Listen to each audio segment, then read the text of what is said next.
Good early afternoon. We are live. It is Tuesday. I say that it is Tuesday because last Tuesday I said it was Thursday. And I just didn't want to get confused again today. But we are live here at the Wisdom Harbor Studios, the official studios of the Orange Beach Lady Mako's high school softball team. And we're here in Orange Beach, Alabama. It's a beautiful day. A little cool, but, you know, well, I'm not going to complain about it because I know that July and August are coming, and I'm going to wish for some of that coolosity. But we're glad to be here in the financial district of Orange Beach, Alabama at the Wharf. Marcy Crosser-Taylor, good morning from Pasco, Washington. Beautiful spring day. Well, finally, we got connectivity there. Dina Kilpatrick, thank you for sharing. Judith DeWitt, good morning. Andy and crew. You're the crew. Ron from Texas, thank you, buddy. Shalenia Harris, hello, Orange Beach. Well, hello, Virginia, to you. Man, we've got, Dina says, am I making history? I'm ready to. I'm keeping an eye on what's happening so that I can jump in there and make some. We've got a pretty amazing show for you today. I've just got to say, and I hope that is not a dumb thing to say, that we have an amazing show, because the show is about the dumbest things anybody ever said. And, you know, we put the word out on several social media places, and to some of you, and many of you participated, but we put the word out. What is the dumbest thing anybody's ever said to you? And I've got to tell you now that there will be a sequel to this show, because we couldn't use them all. I mean, just time. I mean, there is evidently a lot of stupidity out there, and it's going to be celebrated today. Martin Simmons, Floyd says hey to Floyd. Doug Kuntz from Missouri. Dave Raines, hey from Nashville. Matt and I were just in Nashville last week. Nashville is having the stomach flu. We found out. Deborah Green Williams, good morning. What is that about Nashville? I don't know. It sits in a bowl. I'm not sure. I guess. I don't know. I mean, we came, we go up there to do some stuff. The first thing we're supposed to do, the guy's mother's sick. Then the second thing comes off without a hitch. The third thing we're going to do, a kid has the stomach flu. And then the fourth thing we're going to do, we get called early in the morning and the guy has a stomach flu. And we came home. I mean, that's a long drive up there for a lot of flu. And then you and I were home, and both of us were like, are you feeling okay? You feeling okay? I was like, we're nervous about it. Vicky Day from Springfield, Missouri, home of the World Wildlife Museum. I was just talking to somebody about that yesterday. We were a friend of mine up in Wisconsin, and we were talking about meeting there, getting our families together and meeting and going to the World Wildlife Museum. It is truly the most amazing thing. I went there. I only had 4 hours, and I had to run through it, but it was the most amazing aquarium, naturalist kind of thing I've ever seen in my life. James, how do you say your last name? Chig? I'll call you James. Okay. Leslie Ann Tarabella. Hey! Leslie Ann is one of my favorite authors. So you're saying you covered your blueberry bushes with a net this morning to keep the birds away? Leslie Ann, PETA would be disappointed in you.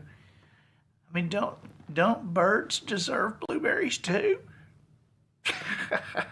We're going to talk about PETA a little later today.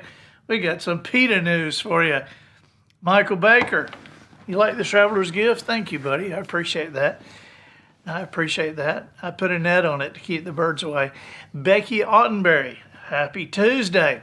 Okay, you want to get into some of the dumbest things ever said? Now, these are purportedly true, okay? These are from you, and a few of them are for some of my friends and family members that some of them I won't reveal who said them because it might reveal who said the dumb part, and I don't want to get anybody in trouble. But here's what I said. I was talking to a woman at a friend's barbecue who thought Albert Einstein invented gravity, and that by physically writing his equations for it backwards, we could unlock the secret to levitation. You know,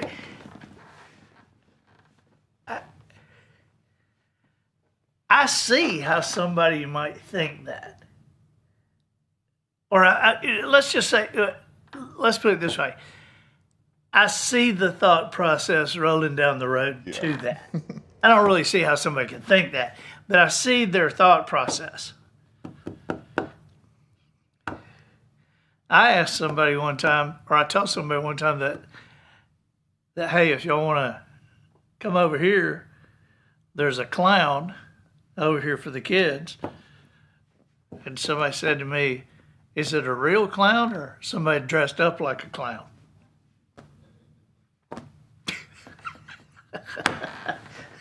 That's still one of my favorites. Shanda Danner, hope to meet you this week while at the car show. Is there a car show? There is? Is that why I saw 6 of these snazzy cars parked in the parking deck today? Oh, yeah, okay. Shanda, you might meet me while you're in Orange Beach, but I don't think you're going to meet me at the car show. Just not thinking I'm going to be there. Now, the boat show, I might walk around at that. Okay, but I'm not really a car person.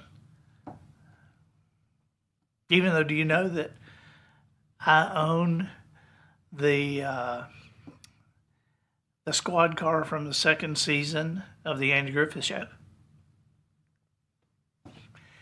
I'm still not a car person.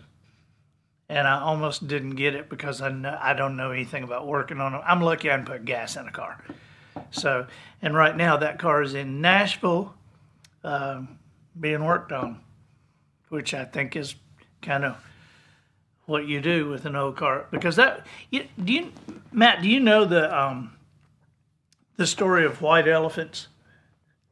No, that doesn't ring a bell. You know, you talked about somebody being given a white elephant. Mm-hmm. That was back in some olden days. White elephants were considered sacred. And so sometimes kings, if they hated somebody, they would gift them a white elephant because you couldn't kill it, you couldn't work it, you couldn't use it for anything, but you had to keep it alive, and it would just like destroy somebody financially. Wow. So giving them a white elephant. And the squad car is kind of a white elephant because I bought it, and then I was like, people go nuts over this thing. I mean, I don't know. Maybe the Batmobile is more recognizable driving down the road than one of the Andy Griffith squad cars, but people go nuts over this thing, and as it was 60 years old when I bought it, and you don't drive it a lot, and it just starts and I feel this historical responsibility not to let it rust into the ground, and so it's just like a money pit. Judy Hess. Hey, Judy Hess. If you guys listen to the Martins, need to Google the Martins on YouTube. Well, I guess you wouldn't Google them on YouTube, but you would search them on YouTube. And beautiful Judy as part of the Martins. Deborah Kinney, hey, a new follower from North Carolina. We're glad you are here. Okay, here's another one. Somebody said, a girl I used to work with was mad at her boyfriend because he only bought her 12 roses for Valentine's Day and he wouldn't even go all out for a dozen.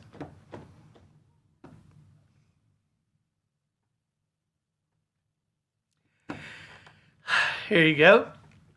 I went to college in Los Angeles. Many times you can see Catalina Island from the beach. A girl I knew thought it was Japan.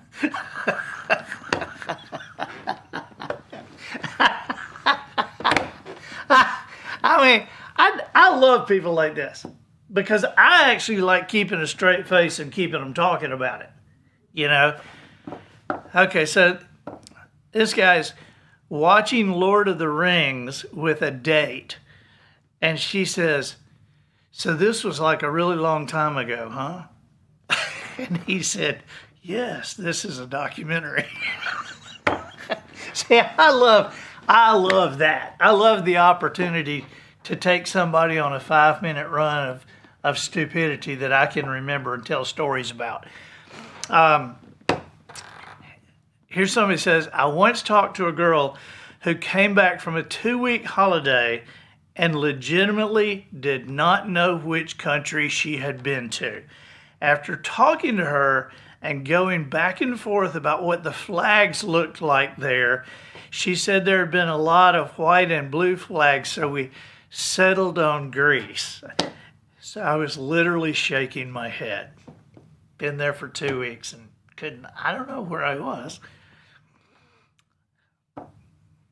This guy has a dad who believed that cough drops only worked indoors because the medicine they contain is neutralized by outdoor air.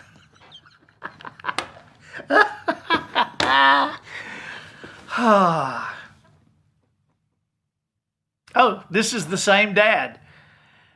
The same dad said that the town wasted money replacing an obviously dilapidated bridge because it's been there for years and years, and if it was going to collapse, it would have happened by now. I mean, the thought process that people have, I mean, sometimes people misunderstand, sometimes a word can get in the way. But the thought process is about a dilapidated bridge, and it's fine because if it was going to collapse, it would have collapsed by now. Well, that's not a word. That's just dumb. That's just dumb. Okay, my stepbrother, an adult. This person has to signify that the person saying this was an adult, because if it sounded like a kid, or if it was a kid saying this, it would still be funny. But an adult saying this is just, it's a different level. My stepbrother, an adult, told me he would never be an organ donor because he would need his organs when he got to heaven. I asked, so you believe that you'll go to heaven, but that Jesus won't let you walk around with missing parts? He answered, that's absolutely right.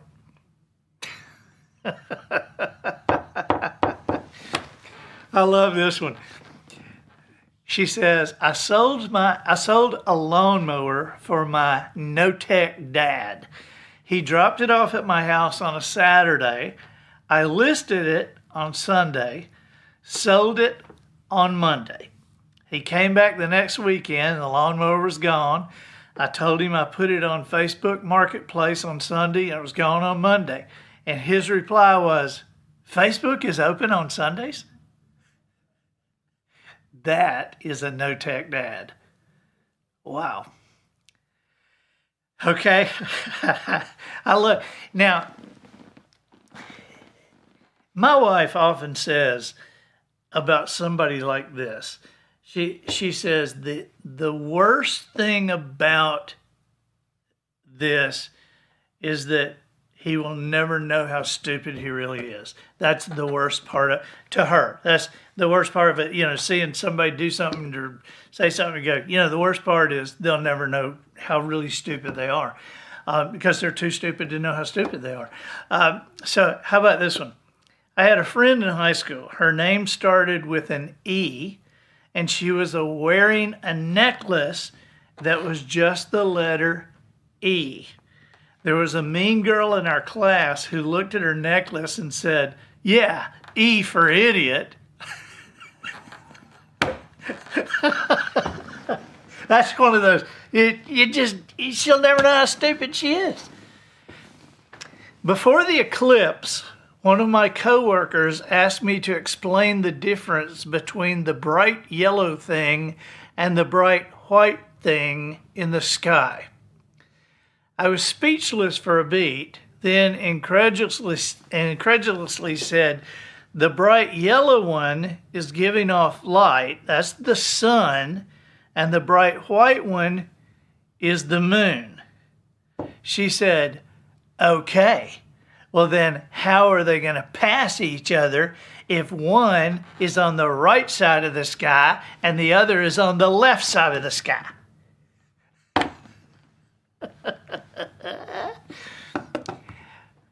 Oh, did you see the people saying that the eclipse was caused by climate change? Yeah, the eclipse caused by global warming.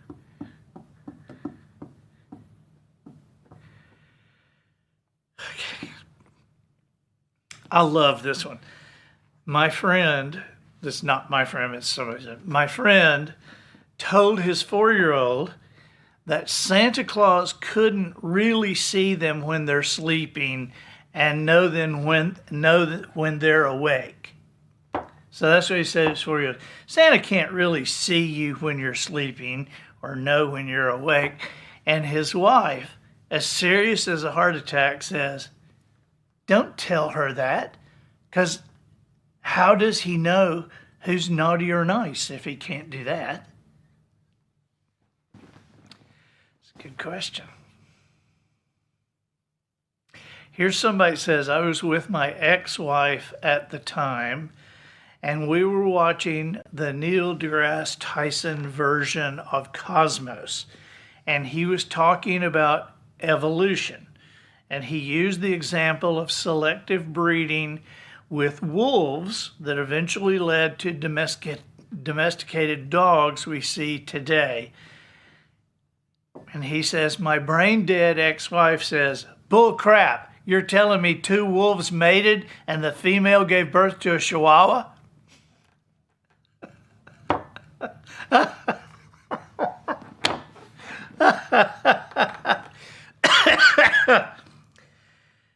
Okay, this is one that I feel kind of close to. This is not me. It's not me. I didn't used to date this girl, but someone used to date a girl that thought penguins were not real, but WWE was real. Penguins are not real, but professional wrestling is. Okay. This is from a high school graduate. Okay, I know Harrisburg is the capital of Pennsylvania, but what's the capital of Philadelphia?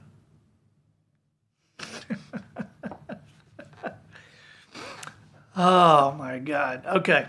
A girl I worked with who was like 18 at the time genuinely thought that in the olden days everything used to be black and white because that's how it looks in old movies and old TV. I thought she was joking at first, but no, she was deadly serious.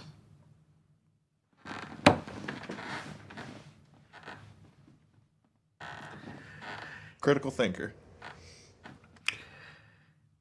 You know, I actually like to run across people like that. I was on a flight one time. I told you this before. I was on a flight coming into Pensacola, and it was foggy. And so they had to circle the airport. And they circled the airport for 30 minutes trying to find a, clearing to get down. And this lady sitting next to me is looking out the window, keeps looking out the window. And finally she turns to me and she says, well, the only good thing about it is when we get down there, they'll already have the luggage ready.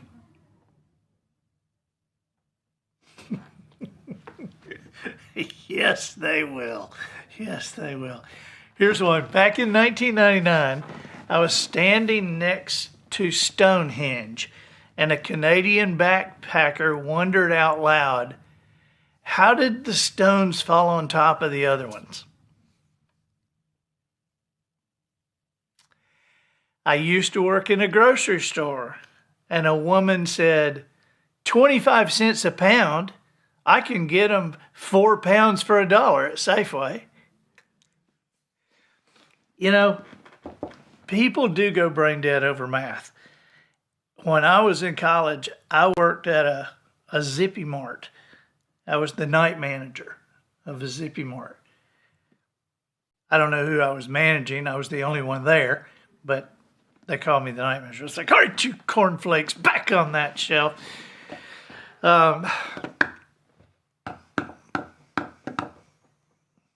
But I used to put out a bowl of Lifesavers, of the packages of Lifesavers, and I would put on them 29 cents a piece or 3 for $1, and I sold those suckers 3 for $1 all day long. Kevin Perkins, you are going to love this next one. This is the second to the last one, and this is one from somebody that I know who's very close to me. And me telling the story will not be as funny, okay, as this person telling the story of somebody he was actually on a fourth date with, okay, and that they were sitting on a couch, and so fourth date, they know each other but not well, and they're sitting on a couch, and he's got the remote control for the television, and he's flipping through, and they're in the South, okay. But the girl is from Michigan and now has moved to the South. So this person is flipping the remote and killer whales are on the screen, right? A school of killer whales. And she says, I think those are so beautiful. So the person doesn't click away from them, just stays on them. He said, yeah, they are. And she said, and they're smart. I said, yep, they are. She said, it just creeps me out that people eat them. And he said, what? And she said, yeah, I didn't know people ate them until I moved to the South. And he said, people eat them? She said, yeah, they're on menus all over the South. And he said, what? And she said, hadn't you seen it, fried orca?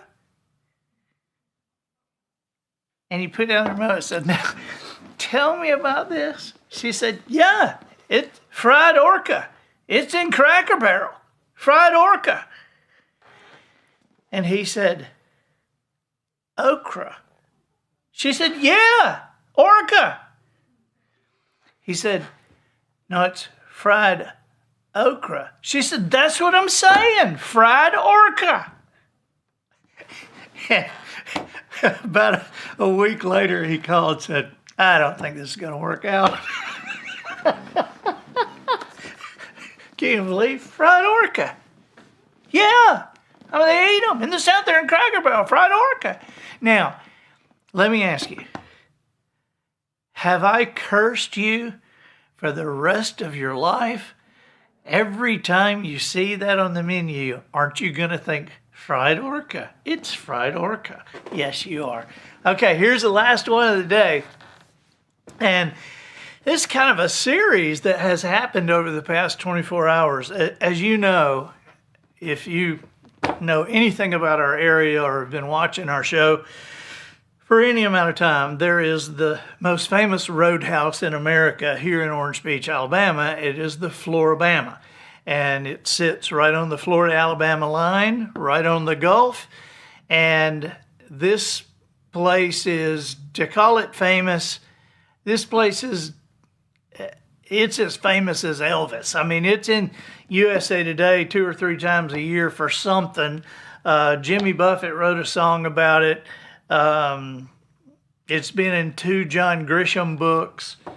It's been in an Andy Andrews book, but people don't seem to pay much attention to that. But my point is, it's famous. The Floribama is famous.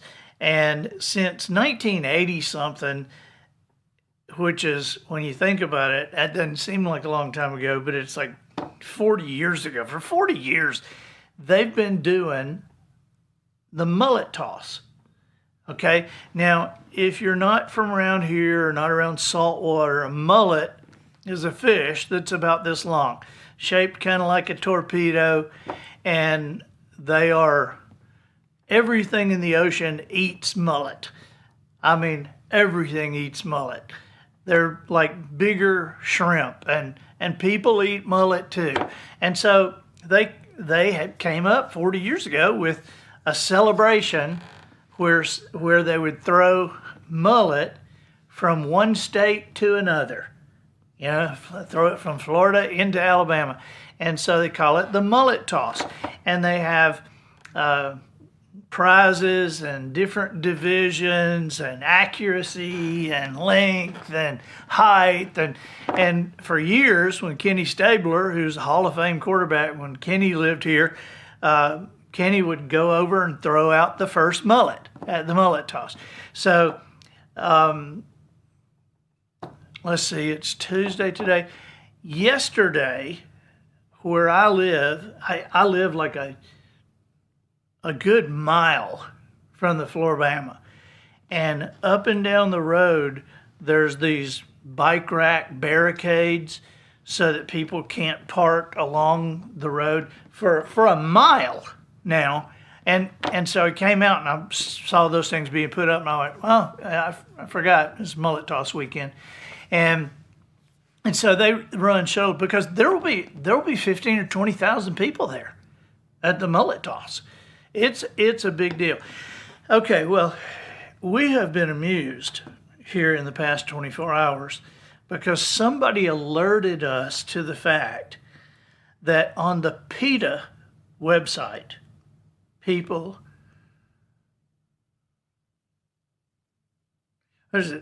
against it? Ethical people for the ethical treatment of animals. Well, that would be PFETA. People for the ethical treatment of animals. That would be PFETA. I think that from now on, they will be known on this show as PFETA. So, anyway, on PFETA's website, there have been 4 anti-mullet toss articles published in the past 24 hours. All right, so one of them is called, and I'm going to read you some of it. So one of them is titled "The Morbid Mullet Toss." The Floribama has hosted the mullet toss since 1985. The event involves individuals on a beach throwing a mullet a fish indigenous to the Gulf Coast, from a 10-foot circle in Florida across the state line into Alabama. By tossing fish corpses for fun, the participants of this morbid event, along with its organizers, disrespect animals and rob them of their dignity. Here are 5 things that could be thrown instead of fish. Fresh biodegradable flowers. They could throw small clumps of seaweed. They could throw retrievable beach toys. Could throw oneself, leaping safely into the water, and could throw reusable fake fish, which is our original suggestion. And they say, whether some people like to think about it or not, fish have distinct personalities and experience fear, pain, and affection. Every fish thrown by a Floribama mullet toss participant was an individual who suffered greatly and was violently slaughtered before being used in this disrespectful way.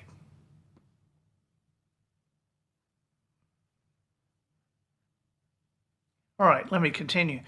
Every fish whose body is treated like a hacky sack at this event was once an individual who had a life precious to them, swam free, had feelings, and didn't want to die, says PETA President Ingrid Newkirk.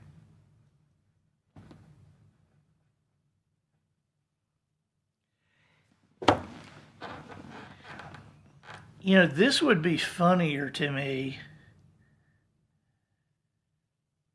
if they weren't making inroads. But people like this always make inroads because people like us just sit there and go, isn't that stupid? And all of a sudden laws are coming out. I mean, because I believe that in this country, we have... we are a 50-pound dog being wagged by a 2-pound tail. That's what I think about. I think in our country, we tend to, I mean, like here's an example. I don't know what you think about plastic straws or paper straws or whatever, but I know right down here, the owner of the store is a friend of mine, the owner of the restaurant. I went in there one day and they had paper straws. I hate paper straws. They fold up, and so when he came by the table, I said, paper straws? He said, yeah, there's a lot of pressure to use the paper straws. I said, but paper? Don't you know how many trees had to die to make these paper straws? You know, it's one or the other. You're either going to feel sorry for the trees or sorry for the oceans, but, I mean, the option's nothing, I guess, which I guess we could do without straws. I was on a flight, and this is how this works. I was on a flight recently, and so the flight attendant giving drinks, and somebody behind me said really loudly, "Do you not have paper straws for this drink?" And the flight attendant, because he was so loud, the flight attendant was like, "No, I'm sorry, we don't." He said, "Then I don't even want the drink. Take the drink back. If you don't have paper straws, if you don't care enough about the environment, and take my drink back. I won't even drink." And of course, you know, everybody's sitting around and we're kind of going,